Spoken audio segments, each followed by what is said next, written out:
मुलांनो, आज आपण लेटर रायटिंग कशी करावी आणि लेटरचे कोणते कोणते प्रकार आहेत याबद्दल माहिती पाहणार आहोत.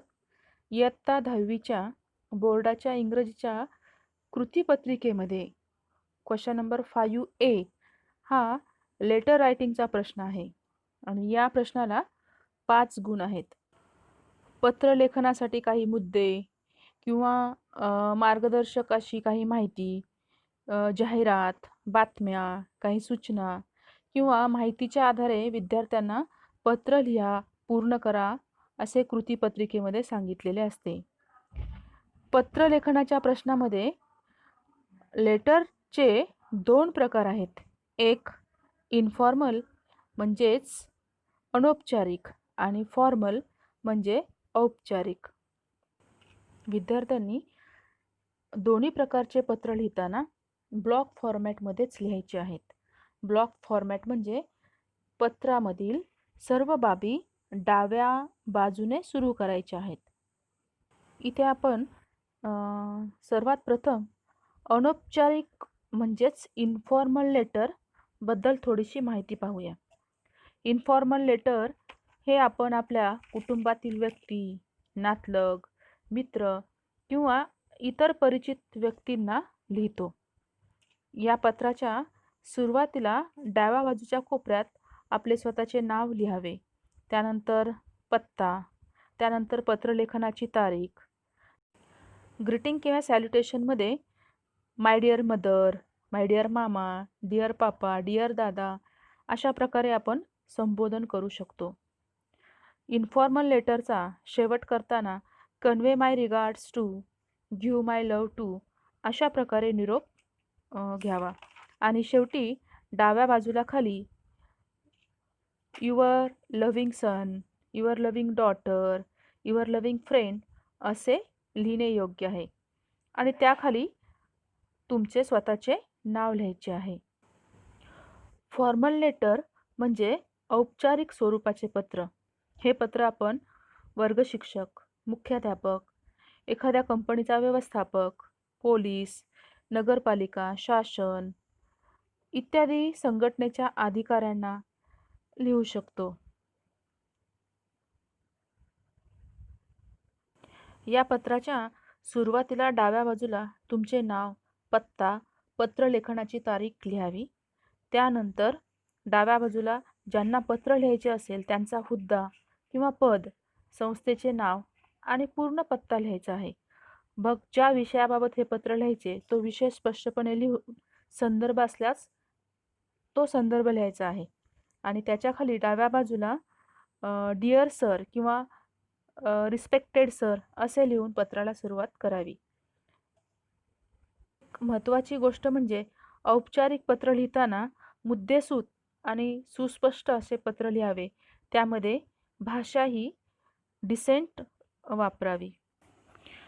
या पत्राचा शेवट करताना kindly consider my request, thanking you, please let me know if our visit would be okay अशा ओळींचा वापर करावा आणि शेवटी डाव्या बाजूला खाली yours truly, yours faithfully, yours affectionately, your obedient student असे लिहून त्याखाली स्वतःचे नाव लिहावे. मुलांनो, तुम्हाला मी इथे दोन्ही प्रकारचे पत्र लिहिताना पत्राला सुरुवात करताना स्वतःचे नाव आणि पत्ता लिहा असं सांगितलं आणि शेवटसुद्धा करताना दोन्ही प्रकारचा शेवट करताना तुमची स्वतःचं नाव युअर्स फेथफुली किंवा युअर लव्हिंग सन नंतर लिहा असे सांगितले.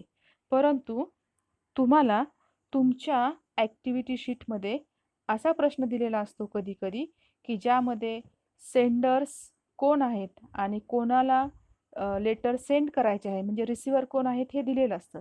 त्यामुळे कृतीपत्रिकेमध्ये जर सेंडर आणि रिसिव्हर दिलेले असतील तर त्यांचंच नाव आपल्याला तिथे लिहायचे आहे. विद्यार्थ्यांनो, ही सर्वसामान्य माहिती तुम्हाला मी इथे सांगितलेली आहे.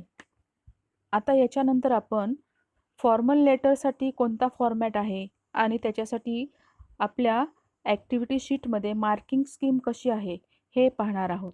प्रथम आपण फॉर्मॅट ऑफ फॉर्मल लेटर पाहूया. यामध्ये पहिला मुद्दा येईल सेंडर्स नेम अँड ॲड्रेस. तुम्हाला या मुद्द्यामध्ये ॲक्टिव्हिटी शीटमध्ये जो प्रश्न दिला आहे त्यामध्ये सेंडर कोण आहे, त्याचं नाव काय आहे, त्याचा पत्ता काय आहे हा दिलेला असेल, तो तुम्ही पाहून तिथे लिहायचा आहे. सेंडर्स ॲड्रेसमध्येच डेट लिहायची आहे, परंतु डेट लिहिताना एक काळजी घ्यायची आहे.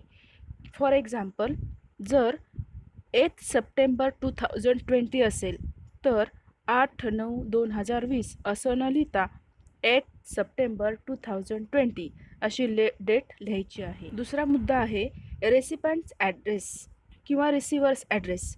रेसिपंट म्हणजे ज्याला आपले पत्र मिळणार आहे तो, किंवा आपण ज्याला पत्र पाठवले आहे तो. यामध्ये सुद्धा जर ऑफिशियल आपलं लेटर असेल, फॉर्मल लेटर असेल, तर त्यामध्ये त्याचा पद किंवा हुद्दा, त्या संस्थेचं नाव आणि ठिकाण म्हणजे प्लेस याचा आपल्याला उल्लेख करायला लागेल. त्यानंतरचा तिसरा मुद्दा म्हणजे सब्जेक्ट. सब्जेक्टसुद्धा आपल्याला आपल्या प्रश्नामध्येच दिलेला असतो. तो सब्जेक्ट आपण लिहिल्यानंतर त्याला अंडरलाईन करायची आहे. सब्जेक्टनंतर सॅल्युटेशन. सॅल्युटेशन म्हणजे आपण एखाद्याला आदर देण्यासाठी आपण सॅल्युटेशन किंवा ग्रीटिंग्ज असं म्हणू त्याला आपण. रिस्पेक्टेड सर, आपलं फॉर्मल लेटर असल्यामुळे जनरली आपण तिथे रिस्पेक्टेड सर, मॅडम असंच लिहायला पाहिजे. त्यानंतरचा महत्त्वाचा मुद्दा म्हणजे main body of the letter, म्हणजे पत्राचा मुख्य भाग किंवा विषय. यामध्ये विद्यार्थ्यांनी लक्ष देऊन ऐकायचे की तुम्हाला जनरली छोटे छोटे 4 पॅरेग्राफ लिहायला लागतील. बघा, मी पहिला पॅरेग्राफ कोणता, कशाबद्दल लिहायचा आहे, किंवा दुसरा, तिसरा, चौथा हे तुम्हाला स्पष्ट करून सांगणार आहे. पहिला पॅरेग्राफ लिहित असताना self introduction and introduction of the subject in short, म्हणजे तुम्ही स्वतःबद्दल माहिती आणि विषय जो आहे त्या विषयाचं थोडक्यात माहिती पहिल्या पॅरेग्राफमध्ये तुम्हाला द्यायची आहे. दुसरा जो पॅरेग्राफ आहे त्यामध्ये तुम्हाला तुमच्या ॲक्टिव्हिटी शीटमध्ये जे काही पॉईंट्स दिलेत त्या पॉईंट्सचा उल्लेख करून दुसरा पॅरेग्राफ लिहायचा आहे. तिसऱ्या पॅरेग्राफमध्ये जनरली तुमच्या समोरच्या व्यक्तीकडून कोणत्या एक्सपेक्टेशन आहेत किंवा आशा आहेत किंवा अपेक्षा आहेत त्या तुम्ही त्या तिसऱ्या पॅरेग्राफमध्ये लिहायच्या आहेत. चौथ्या पॅरेग्राफमध्ये आभार मानायचे आहेत. म्हणजे हे 4 मुद्दे जर तुम्ही लक्षात ठेवले तर तुमचे छोटे छोटे 4 पॅरेग्राफ बॉडी ऑफ द लेटरमध्ये तयार होतील. विद्यार्थ्यांनो, हे 4ही पॅरेग्राफ लिहित असताना तुम्ही ग्रामरचा योग्य असा वापर केला पाहिजे, कारण तुम्हाला correct use of grammar in the letter यासाठी 1 मार्क दिलेला आहे. आणि शेवटचा मुद्दा म्हणजे सबस्क्रिप्शन. सबस्क्रिप्शनमध्ये आता आपला इथे फॉर्मल लेटर असल्यामुळे yours faithfully, yours affectionately, yours sincerely कोणताही एक तिथे वापरलं तरी चालेल. आणि शेवटी नेम ऑफ द सेंडर, म्हणजे सुरुवातीला तुम्ही सेंडरचं जे नाव लिहिलेलं आहे तेच नाव पुन्हा इथे लिहायचं आहे. विद्यार्थ्यांनो, आता आपण थोडक्यामध्ये marking scheme of formal letter पाहूया. म्हणजे तुम्हाला तुमच्या ॲक्टिव्हिटी शीटमध्ये कोणत्या मुद्द्याला किती मार्क्स आहेत हे आपण पाहूया. सेंडर्स ॲड्रेस, पिनकोड किंवा डेट यासाठी अर्धा मार्क आहे. Name, designation and address of the recipients यासाठी अर्धा मार्क आहे. सब्जेक्ट याच्यासाठी अर्धा मार्क आहे. किंवा तुम्हाला तिथे रेफरन्स लिहायला दिलेला असेल तर तो रेफरन्ससुद्धा तुम्हाला तिथे लिहायला लागेल. म्हणजे सब्जेक्ट आणि रेफरन्ससाठी अर्धा मार्क. त्याचमध्ये सॅल्युटेशनसुद्धा आहे.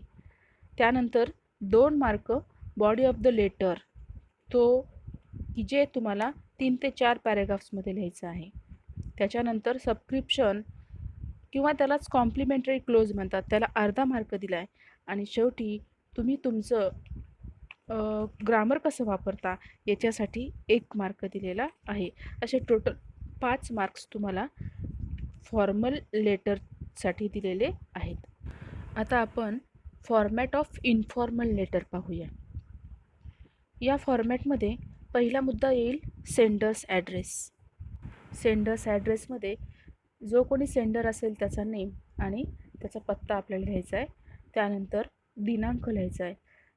म्हणजे आपण दिनांक लिहिताना सुद्धा इथे लक्षात ठेवायचं आहे की आपण तिथे महिन्याचा आणि वर्षाचा उल्लेख करायचा आहे. For example 18 September 2020. त्यानंतरचा मुद्दा आहे सॅल्युटेशन. सॅल्युटेशन करत असताना इथे my dear friend, my dear brother Rahul किंवा माय डिअर सिस्टर रिंकल असं आपण लिहिलं तरी चालेल. इन्फॉर्मल लेटरमध्ये तुमच्या लक्षात आलं असेल की रेसिपंट्स ॲड्रेस किंवा रिसिवर्स ॲड्रेस आपण लिहित नाही किंवा त्याच्यानंतर सब्जेक्टसुद्धा आपण लिहिणार नाहीत. आपण इथे डायरेक्ट सॅल्युटेशन लिहिणार आहोत. काय? My dear brother, my dear sister, like this. यानंतर बॉडी ऑफ द लेटर, पत्राचा मुख्य भाग किंवा विषय. यामध्ये सुद्धा मी तुम्हाला जसं फॉर्मल लेटरमध्ये 4 छोटे छोटे पॅरेग्राफ करून लिहायला सांगितले तसेच तुम्ही पॅरेग्राफ लिहिलात तरी चालतील. पण एक गोष्ट लक्षात ठेवायची आहे की पॅरेग्राफ लिहित असताना स्पेस सोडायचे नाहीत. पॅरेग्राफ जर लिहित असला तरी सुद्धा तो तुम्ही तुमच्या डाव्या मार्जिनला चिटकूनच लिहायचा आहे. फक्त तुम्ही पॅरेग्राफ लिहित असताना एक एक ओळमध्ये सोडायची मात्र विसरायचं नाही. चौथा पॅरेग्राफ लिहित असताना थोडासा इथे बदल आहे. फॉर्मल लेटरमध्ये तुम्ही थँक्स किंवा आभार मानणार आहात, परंतु इथे इन्फॉर्मल लेटरमध्ये तुम्ही कन्वे रिगार्ड्स करायचे आहेत. म्हणजे कसं करायचं आहे की आपण मोठ्या व्यक्ती असतो त्यांना आदर व्यक्त करतो किंवा छोटे काही मुलं असतील कुटुंबात तर त्यांच्यासाठी आपण प्रेम व्यक्त करतो. हे तुम्ही इथे करायचं आहे. म्हणजे तुम्ही थोडक्यात काय लिहाल? Convey my regards to all at home, love for your small sister, brother or siblings असं लिहू शकता. त्यानंतरचा मुद्दा आहे सबस्क्रिप्शन. इथे तुम्हाला सबस्क्रिप्शनमध्ये युअर्स लव्हिंगली किंवा your loving son, daughter, friend असं लिहायचं आहे. आणि शेवटचा मुद्दा नेम ऑफ द सेंडर. जो तुम्ही सुरुवातीला लिहिलं आहे तेच नेम तुम्ही इथे लिहायचं आहे. यानंतर आपण marking scheme for an informal letter पाहूया. मार्किंग स्कीममध्ये सेंडर्स ॲड्रेस, पिनकोड, डेट यासाठी अर्धा मार्क आहे. त्यानंतर सॅल्युटेशन याच्यासाठी अर्धा मार्क आहे. Body of the letter in 3 to 4 paragraphs 2.5 mark आहे. Subscription complimentary clothes half mark आहे. आणि प्रॉपर यूज ऑफ ग्रामर यासाठी 1 मार्क आहे. विद्यार्थ्यांनो, इथे तुम्हाला थोडक्यात सांगायचं असेल तर फॉर्मल लेटर आणि इन्फॉर्मल लेटर यामध्ये काय फरक आहे? तर फॉर्मल लेटरमध्ये रिसिवर्स ॲड्रेस, सब्जेक्ट आणि रेफरन्स ह्या 3 गोष्टी जास्त लिहायला लागतात आणि इन्फॉर्मल लेटरमध्ये या 3ही गोष्टी आपल्याला लिहायच्या नाहीत. पत्रलेखन करत असताना नवीन सिलेबसनुसार एक महत्त्वाचा बदल म्हणजे कोणता? तर कुठल्याही प्रकारचं लेटर आलं तरी म्हणजे फॉर्मल लेटर येऊ किंवा इन्फॉर्मल लेटर असो त्या लेटरमध्ये तुम्हाला ब्लॉक स्टाईल किंवा ब्लॉक फॉर्मॅटच वापरायचं आहे. ब्लॉक फॉर्मॅट म्हणजे तुम्हाला प्रत्येक बाब डाव्या बाजूपासून सुरुवात करायची आहे आणि त्यामध्ये प्रत्येक बाबीमध्ये म्हणजे तुम्ही फॉर एक्झाम्पल सेंडर्स ॲड्रेस झाला की एक ओळ सोडा. त्यानंतर तुमची डेट त्यामध्येच लिहिणार आहात. सॅल्युटेशन लिहिलं, एक ओळ सोडा. बॉडी ऑफ द लेटरमध्ये एक ओळ सोडा. म्हणजे थोडक्यात नवीन मुद्दा जेव्हा तुम्हाला लिहायचा आहे त्यावेळेस तुम्ही एक ओळ सोडायची आहे. आणि बॉडी ऑफ द लेटरमध्ये पॅरेग्राफ लिहिताना सुद्धा स्पेस सोडायचा नाही. फ्लश विथ लेफ्ट मार्जिन तुम्हाला 4 पॅरेग्राफ लिहायचे आहेत. फक्त मध्ये एक ओळी सोडायला मात्र विसरायचं. अशा प्रकारे आपण लेटर रायटिंग आणि त्यांचे 2 प्रकार इन्फॉर्मल आणि फॉर्मल आणि नवीन सिलेबसनुसार झालेला बदल हा आपण थोडक्यात पाहिलेला आहे.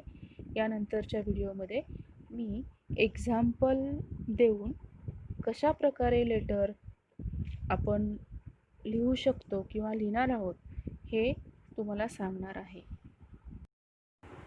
तुम्हाला जर ही व्हिडिओ आवडली असेल तर लाईक, शेअर, कॉमेंट आणि सबस्क्राईब करायला विसरू नका. Thank you so much for watching this video.